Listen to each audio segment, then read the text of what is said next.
नमस्कार, the wire में आपका स्वागत है। मैं हूं आरफा खानम शेरवानी। बागपत से अब हम मुजफ्फरनगर ज़िले में पहुंच गए हैं। यहाँ 6 विधानसभा सीटें हैं और 6 सीटों में से 6 सीटें पिछली बार चुनाव में भाजपा को मिली।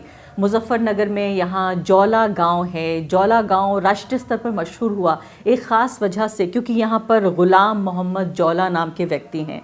ये बुज़ुर्ग व्यक्ति ग़ुलाम मोहम्मद जौला जो हमारे साथ इस वक्त मौजूद हैं, 80 साल से भी ज़्यादा इनकी उम्र है। और इनका इतिहास ये है कि इन्होंने महेंद्र सिंह टिकैत के साथ मिलकर भारतीय किसान यूनियन, जी हाँ वही भारतीय किसान यूनियन जिसने 1 साल तक जो लंबा पूरा आंदोलन चला किसानों का, उसमें एक मुख्य भूमिका निभाई। और यहीं से कुछ दूरी पर सिसौली गांव है जहां हेडक्वार्टर बताया जाता है कि जो भारतीय किसान यूनियन का है। महेंद्र सिंह टिकैत के साथ वो पूरा इतिहास उन्होंने जिया। 1987 की बात बताई जा रही है कि 1987 में इसको स्टैब्लिश किया गया, स्थापित किया गया। जौला साहब हमारे साथ यहाँ पर मौजूद हैं। जौला साहब, बहुत बहुत आपका स्वागत है। मैं आपसे 2 तरह की चीज़ें जानने की कोशिश करूँगी। पहली बात तो ये हम इनसे जानेंगे कि जो पिछला उन्होंने अपनी 80 साल से ज़्यादा की ज़िंदगी जी है, उसमें जो हिंदू मुस्लिम एकता, या मैं कहूँ कि जाट मुस्लिम एकता, जिसका पूरे तरीके से उसको तबाह होते हुए देखा हमने 2013 के दंगों में, उसके 8 साल गुजर जाने के बाद अब ग़ुलाम साहब किस तरह से महसूस कर रहे हैं? क्या जो खाई बन गई थी वो पट गई है?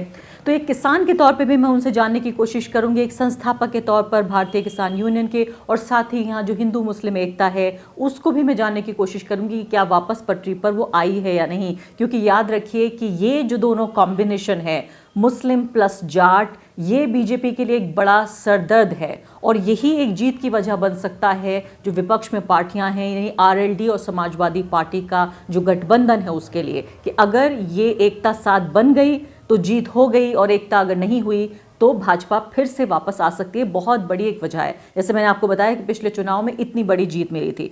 जौला साहब, बहुत बहुत आपका शुक्रिया कि आपने हमें समय दिया। सबसे पहले मैं आपसे ही जानना चाहती हूँ कि एक किसान के तौर पर आप कैसा महसूस कर रहे हैं? अब 3 जो कृषि कानून है, इतना लंबा आंदोलन चला और वो वापस हो गए। जी, खुशी महसूस कर रहे जी। अच्छा हुआ कानून वापस ले लिया उन्होंने। बड़ा हम तो प्रधानमंत्री जी का शुक्रिया अदा करना चाहते हैं।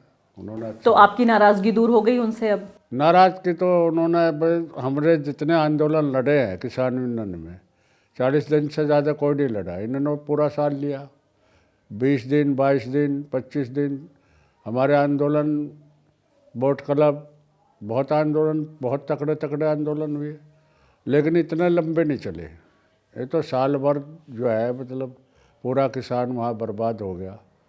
तो अब उन्होंने किस कानून पास भी कर दिया है, और मतलब जो हमारी और मांगे हैं वह भी नहीं मतलब लागू की है। जैसे भाव, फसलों के भाव तय करना है, इस तरह के, और बिजली के भाव हैं वो बढ़े हुए हैं, गन्ने का पेमेंट का टाइम पर पेमेंट नहीं हो रहा, और तेल की, डीजल की इनकी बहुत बड़ी बढ़ोतरी हो गई है।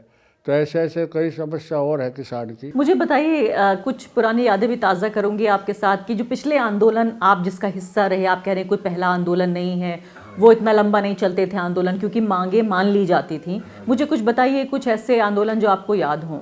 पूरे मेरे भी लड़े हुए हैं जी। भाई हमारा सबसे पहले आंदोलन मेरठ चला जी, 20-22 दिन चला। उसमें काफ़ी बड़े लोग आए, उन्होंने हमारी सब मांगे, जो जायज़ मांग थी वो पूरी करी। उसके बाद में भोपा आंदोलन चला। नईमा कांड, एक लड़की थी मुस्लिम, उसके शहीदुल-जमा गृह मंत्री थे, राज मंत्री, तो उन्होंने किडनैप कर ली थी वो। और कई दिन बाद जो है, जब हमारा आंदोलन चल रहा था भोपे नहर पर, तो वो मरी हुई लाश मिली थी हमें उसकी, और हमने फिर वो नहर पे ही जो पटड़ी है उसी पर दफनाई थी। लाखों आदमी ने उसकी नमाज़ पढ़ी, और हर 10 तारीख को जो है वहाँ पे हमारी मीटिंग भी होती है, श्रद्धांजलि देते हैं उसको। तो 10 ट्रैक्टर उसमें गिर देते नहर में पुलिस ने। वे पुराने ट्रैक्टर थे, सब नए ट्रैक्टर दिए थे। नारायण दत्त तिवारी मुख्यमंत्री थे कांग्रेस के, उन्होंने हमारी मांग माननी थी। 14 दिन हम उसमें जेल आंदोलन भी चलाया हमने, तो काफ़ी तादाद में रहा हमारा। वहीं पर पूरे प्रदेश के लोग वहाँ रहे थे। और चौधरी महेंद्र सिंह टिकैत जो है, उन्होंने जब उन्होंने 10 ट्रैक्टर नए दिए, जिस कंपनी के थे उसी कंपनी का नए ट्रैक्टर दिए, और 1 साल का बिजली का बिल माफ़ किया, तो वहाँ से धरना समाप्त हो गया था। तो आपकी जीतने की जो आदत है पुरानी है किसानों पुरानी की। है जी। 3-4 मुख्यमंत्री तो आते रहे हैं, तो 3-4 प्रधानमंत्री सिसोली में आए, देवगौड़ा जी आए, चंद्रशेखर जी आए, देवीलाल उप प्रधानमंत्री आए, वो एक कांग्रेस के थे, वो नाम मेरे दिमाग में मर गए जी बेचारे हुए, और जी मुख्यमंत्री मुलायम सिंह आए, ये मायावती तो बेचारी आई नहीं, ये तो इनकी गैल तो हमारे गिरफ्तारी का वारंट कर दिए थे दोनों के, महेंद्र सिंह टिकैत के हमारे। दोनों का? अच्छा, किस सन की बात है ये, जब वो मुख्यमंत्री थी तब? ये मेरे ख्याल में 2000 के बाद की बात है। तो यानी अभी ज्वाला साहब कह रहे हैं कि प्रधानमंत्री आते जाते रहते हैं, मुख्यमंत्री आते जाते रहते हैं, लेकिन जो अपनी जगह टिके रहते हैं वो किसान हैं, और किसान जानते हैं आंदोलन कैसे किए जाते हैं, जीता कैसे जाता है, सरकारों को कैसे झुकाया जाता है। एक और बात आपको याद दिलाऊंगी, ज्वाला साहब से हम इसलिए भी मिलने आए हैं, आपको याद होगा किसान आंदोलन के दौरान जो हिंदू मुस्लिम एकता के प्रतीक के तौर पर जो नारा देखा गया, वो नारा था जब जो सम्मेलन हो रहे थे, जो पंचायत हो रही थी, महापंचायत, उनमें से नारा उभर कर आया कि हर हर महादेव और अल्लाह अकबर, एक साथ ये नारे लगे। उन नारों को लगाने वाले ज्वाला साहब ही थे। इनका चेहरा मुझे देखते ही याद आ गया, और इसीलिए इनकी तलाश में हम यहाँ तक, इनके गाँव तक पहुँच गए। ज्वाला साहब, आपको ये ख्याल कैसे आया कि ये नारा लगाया जाए? ये नया नारा है, पहली बार लगाया आपने? नहीं, ये नया नारा हमारा यहाँ बना था जी, शामली से जो करमुखेड़ी बिजली घर था, वहाँ हमारा आंदोलन चल रहा था। किस सन में? बिजली शामली में करमुखेड़ी बड़ा बिजली घर है जी। नहीं, किस सन की बात बता रहे हैं? ये सन 87 की बात है। अच्छा। उसके बाद में वीर बहादुर का सुना होगा, करवे से पानी पे आता, उसके बाद में वीर बहादुर आए थे, तो 2 किसान मारे गए थे। एक PSC का सिपाही मारा गया था, तो एक मुस्लिम था और एक जाट का लड़का था। तो वहाँ जब उनका जनाजे हमने सड़क पर रख कर जाम लगा दिया, तो वहाँ हमने और चौधरी साहब ने मिलकर नारा लगाया था कि एक मुसलमान है, एक हिंदू है, हर हर महादेव, अल्लाह अकबर, हर हर महादेव। ये वहाँ सन 87 से शुरू था। महेंद्र सिंह टिकैत के ज़माने से ये नारा चल रहा है। शुरुआत से साल सन 87 से शुरू था। फिर मेरठ में पूरा चर्चित रहा ये नारा, बोट क्लब पे भी चर्चित रहा, और भोपाल में भी चर्चित रहा। ये नारा तो हमारा आम नारा हो गया था। अब भी यहाँ पंचायतों में नारा लगा था, जिस पर भाजपा के लोगों को बड़े कमेंट आए, तो राकेश टिकैत ने कहा, कल लगा भाई हम तो यही लगाएंगे नारा, हमारा तो पीढ़ी दर पीढ़ी लगता आ रहा है इस नारे को। तो मैं आपसे ज्वाला साहब ये तो जानूंगी कि आप जो चुनावी जो तापमान है, जो टेम्परेचर है, उसे कैसे देख रहे हैं, कौन जीत रहा है, हार रहा है, ये आपसे पूछूंगी। लेकिन उससे पहले मैं थोड़ा 2013 की बात कर लेती हूँ, क्योंकि मैंने ये कहा भी और आपने खुद मुझे बताया अभी बातचीत में कि ये जो कॉम्बिनेशन है मुस्लिम और जाट का वापस आ रहा है, और आप ये कह रहे हैं कि ये पूरी बेल्ट है ये, और सिर्फ ऐसा होगा कि 1-2 सीटें इधर उधर चली जाएं, बाकी सब आप कह रहे हैं RLD सपा गठबंधन को मिलेगी। लेकिन इस पर तो मैं बात करूंगी, उससे पहले आपसे ये पूछती हूँ कि जब इतना भाईचारा जिसका जिक्र आप मुझसे कर रहे थे, तो फिर 2013 का दंगा कैसे हुआ? ये दंगा ऐसा हुआ, जो कवाल गांव पड़ता है जानसठ के पास, वहाँ एक कुरैशी का लड़का, मुस्लिम जात हो जी, उसके लड़के को जो है लड़की पढ़ने आवे थी, मंदौड़ गांव पढ़े। अब वो तो कहे भाई हमारी लड़की की गल छेड़खानी करी, लेकिन कुछ लोगों का कहना था कि वो लड़के को जो है वहाँ उस टाइम पर कुछ नहीं कहा, सुने गई, उसे किसी ने शिकायत करी उनके घर, कहता ये लड़का तुम्हारी लड़की को छेड़ता है। तो वहाँ से आकर उन लोगों ने उसका मर्डर कर दिया, उन्हीं के गाँव में ही, कवाल में। और फिर जो मर्डर करने वाले थे उनमें से उन्होंने मार दिए 2।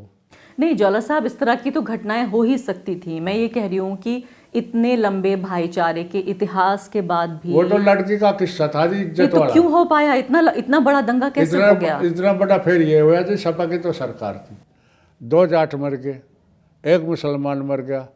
तो जाटों के जो मुलजिम थे, वे हमारे जो यहाँ MLA थे, उन्होंने वे छुटवा दिए।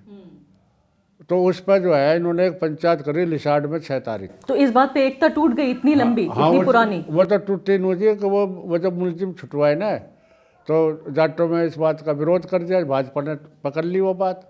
उन्होंने एक पंचायत करी, लिसाड गांव पड़ता है जी। लिसाड में पंचायत में तय हुआ मंदौड़ चलना है, और सरकार से जो है लड़ाई लड़नी है। तो ये नारा लगाते जा रहे थे रास्ते में कि मुसलमान का तो जाओ पाकिस्तान या जाओ मतलब हिंदू उसमें कब्रिस्तान। तो इस नारे पे जो है जिस गांव में कोई निकले वहाँ आक्रोश फैल गया कि भैया हमारे खिलाफ नारे लगा रहे। वहाँ एक पत्रकार को मर्डर कर दिया मदौड़ में, पंचायत में ही। वहाँ से आग सुलगी फेरी। वहाँ से आग सुलगने के बाद में 4 लड़के जो है जाट के, एक गांव पड़ता है मोले जाटों का भी है, जाट भी है उसमें, बजधाड़ा, उसमें जो है जी पुरबालियान, उसमें 4 लड़के मरे जाट के। फिर उसी रात को जो है जी जब पता लग गया सबको झगड़ा होगा, 4 जाट मार दिए, जो कर दिया, तो फिर इन गांवों में तो चैन चपट थी, इनमें कोई झगड़ा नहीं था। इन्होंने तो उस भावना को गलत समझ कर मुसलमानों पर हमला कर दिया जाटों ने। और उसमें जो है किसी गांव में 2, किसी में 1, किसी में 3, इसी तरह से। अब इसका कैसा असर है 8 साल गुजर जाने के बाद? अब तो ये पंचायत जो हुई हमारी, इन पंचायतों में हमारा वो पहले जैसा माहौल बनता जा रहा है। अच्छा। हाँ, अब तो 1-2% वे लोग हैं जो भाजपा माइंड लोग हैं या MLA विधायक हैं, उनके या रिश्तेदार इस तरह के लोग रह रहे हैं। नहीं, बाकी पूरे जाट समाज ने जो है मुसलमान से समझौता कर लिया और मुसलमान जाट से वही प्यार मोहब्बत पहले वाला ही, सन 13 से पहले कोई कड़वाहट नहीं है अब पुरानी 2013 वाली? हाँ, वो ये इस चक्कर में है अब भी। हाँ, क्या? हाँ कि भाई कहीं इस तरह की झगड़ा हो जाए, इस तरह ज़्यादा सी बात पे जो है नहीं ये हिंदू मुस्लिम की बात करते हैं, क्योंकि प्रशासन साथ है। ये कितने ही लड़के हमारे मुसलमान के लड़के बिना गुनाह जेल भेजे जा रहे हैं। तो इस तरह से ये भावना तो ख़राब करते फिर रहे, मीटिंग करते फिर रहे गाँव दर गाँव, तुम्हें मुसलमान नु कर देंगे, मुसलमान नु कर देंगे, इस तरह की भावना ख़राब करते फिर रहे। लेकिन जाट टस नहीं हो रहा, जाट अपनी जगह पर जमा हुआ है। ज्वाला साहब, अब मुझे ये बताइए, आपकी जो आपकी तजुर्बेकार नज़रें हैं ये क्या बता रही हैं कि अब चुनाव में किस तरह के हालात बन रहे हैं? आप कह रहे थे कि मुस्लिम जाट कॉम्बिनेशन जो है वो बीजेपी के लिए पूरा हार का फॉर्मूला है और विपक्षी पार्टी RLD और सपा के लिए बिल्कुल जीत का घोड़ा आगे निकल जाएगा। क्या ये कॉम्बिनेशन बन रहा है? क्या जाट के अलावा फिर बाकी भी समुदाय हैं, उनके बारे में आपका क्या कहना है? उनका रुझान क्या बन रहा है? देखो जी, अब तक जो है जैसा हमारा ये विधायक यहाँ का MLA है और टिकट अगर उसे मिलता है तो जमानत जब्त होगी। अच्छा। और जितने भी MLA बने हैं हमारे 6 और 3 वे 9 के 9 MLA जो है मतलब जमानत जब्त होगी नहीं की, ये हालत है इस टाइम पे। आज पोजीशन ये है। क्यों? पंचायतें हुई ना, ये 2-3 पंचायत हुई। एक 5 तारीख की पंचायत हुई, 10 लाख आदमी था। उससे पहले हमारा उनका समझौता हुआ वो 29 जनवरी की पंचायत में, जब वहाँ से राकेश टिकैत रोक है यहाँ मतलब खबर आई तो 29 तारीख थी जनवरी की, बहुत बड़ी पंचायत थी। उसमें जो है मैंने बताया था भाई तुमने 2 गलती करी, उन्होंने उस गलती को स्वीकार कर लिया और अपनी गलती की माफ़ी मांग ली। तो हमने वहाँ समाज में ऐलान कर दिया था कि हम तुम्हें कोई फाड़ नहीं सकता। क्या गलती हुई? एक तो अजीत सिंह को हराया था जाटों ने, भाजपा को वोट दी थी। दूसरी गलती 13 में जो है मुसलमान को मारा था। तो ये दोनों गलती जो है उन्होंने स्वीकार करी माइक पर जाकर। जयंत ने भी करी, नरेश टिकैत ने भी करी और दोनों ने अपनी गलती स्वीकार करी, माफ़ी मांगी। और जयंत ने तो हमारे बेचारे ने पैर भी छुए, हमने आशीर्वाद दिया भाई बिल्कुल बेफिक्र होकर रहो, मुसलमान अब तुम्हारे से कंधा मिला कर चलेगा। तो वही पोजीशन बढ़ती जा रही। अब जो हमारे यहाँ 2-3 प्रोग्राम हुए, अखिलेश का भी हुआ, जयंत का भी हुआ, कई लाख आदमी उमड़ा। तो जाट जो है हिंदुत्व के एजेंडे में फिर से नहीं आएंगे? वो ये नहीं सोचेंगे कि देखिए नहीं आएंगे?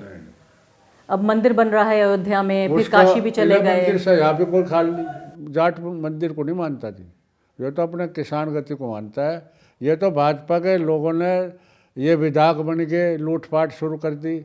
दुनिया बस क्या कहो जी, बिजली के बिल नहीं माफ़ हुए उनको और बढ़ोतरी। यहाँ 37 पावर है, यहाँ मेरे ख्याल में 200-300 रुपये पावर दिखे।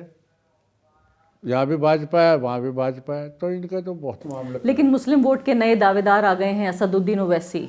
ओवैसी जी देखो जी, कुछ ना समझ मुसलमान चाहे उसकी बात को मान लो, पढ़ा लिखा मुसलमान या राजनीतिक माइंड का दिमाग में जो आदमी है वो पता है वोट काटने के बारे।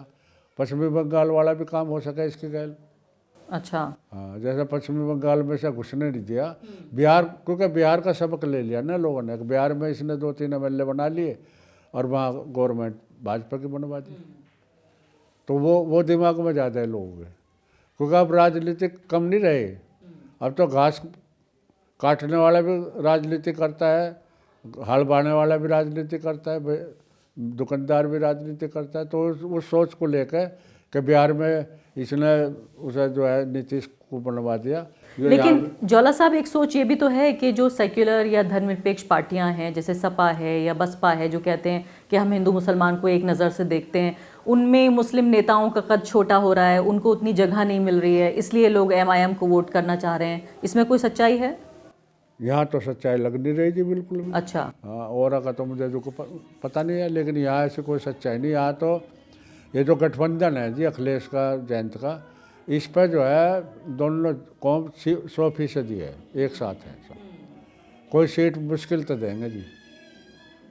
अच्छा। हाँ, कोई कारण ही बनेगा, कोई बात ही होगी, नहीं तो यहाँ तो सपा है जी, पश्चिमी उत्तर प्रदेश में सपा RLD का गठबंधन आएगा पश्चिमी उत्तर प्रदेश में, आपका मानना है ये।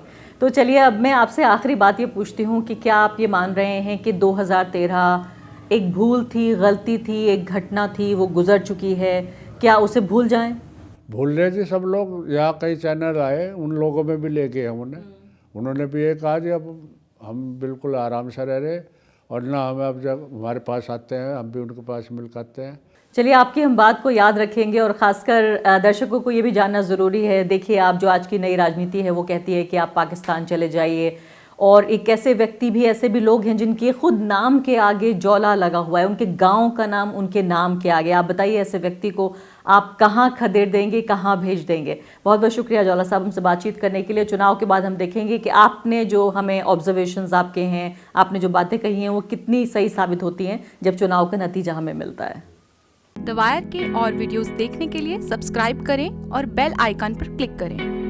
स्वतंत्र पत्रकारिता की आर्थिक मदद करने के लिए डिस्क्रिप्शन में दिए गए लिंक पर जाएं और अपनी राशि चुनें।